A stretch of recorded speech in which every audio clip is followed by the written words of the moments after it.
not the other way around. His knuckles are freshly scabbed, like mine are about to be, and he has a black eye. Just another variation of the usual. Are you okay? I throw the question back at him. His eyes flick to the mirror and back at me before he walks in. He hops over the dirty clothes on the floor and onto my bed, grinning. I got all A's, he says. Okay, so I'm not the only one deflecting. Caesar and I have an unspoken rule. You can ask personal questions exactly once.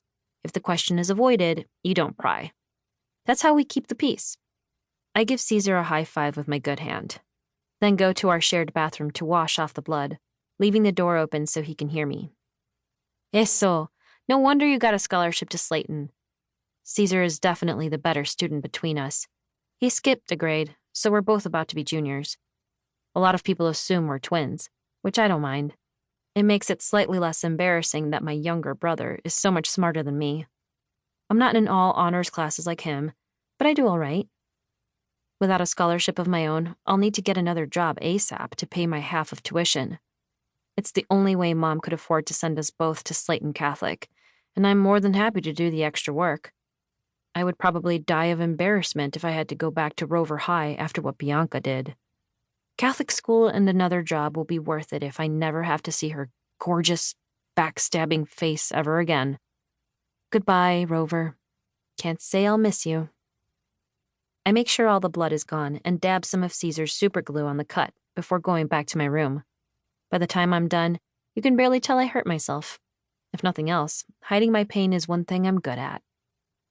Caesar's lying on my bed, staring at the ceiling, fidgeting with the cross at the end of the chain around his neck. Do you really want to go to Slayton? I shrug and fall onto the bed next to him. Bianca isn't the only reason I need to go to Slayton, but I can't tell Caesar that. As far as he knows, Mom's forcing us both to go because we need a better education, with the best teachers and more advanced classes. It's also Mom's way of making up for the fact that she doesn't have time to take us to church anymore. At least, those are the reasons we tell Caesar.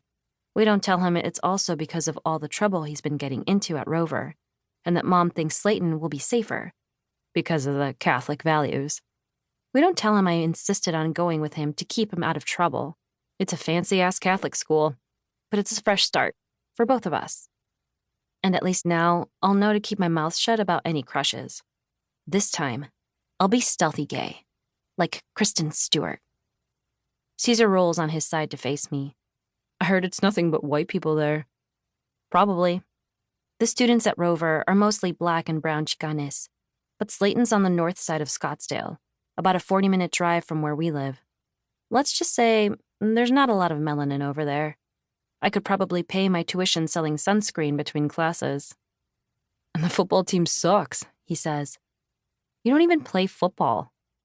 And now I never will. There's a sad gleam in his eye, as if playing football was once a dream of his. I swear he's the most dramatic guy I know. Aw, pobrecito. I try to pinch his cheek, but he swats my hand away. He's only 10 months younger than me, but I'll never let him forget he's the baby. I heard they make you do, 10 hours of homework a day. That's called child abuse. When will we sleep? When will we eat? We're gonna starve. He throws his arms in the air. I laugh and hit him with my pillow. We'll live. I don't mention that he's the one who'll have the excess homework, with all the AP and honors classes he's in. Besides, it's better than the alternative, right? What alternative? You know. I gesture to his bruised eye. Getting jumped? His jaw clenches, and I immediately feel bad for bringing it up, so I keep going. Or eating moldy chicken nuggets for lunch? That's child abuse. At least Slayton can afford to feed us real food. I guess. He doesn't sound amused. Caesar has no self-preservation instincts. It's almost as if he wants to keep getting his ass kicked at Rover.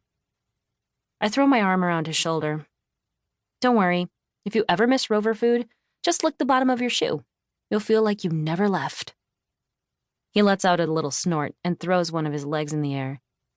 Excuse you? My shoes are clean AF. This is 5-star dining right here. The bottom of your shoes, tonto. I go to flick his ear, but he sees it coming and flicks mine.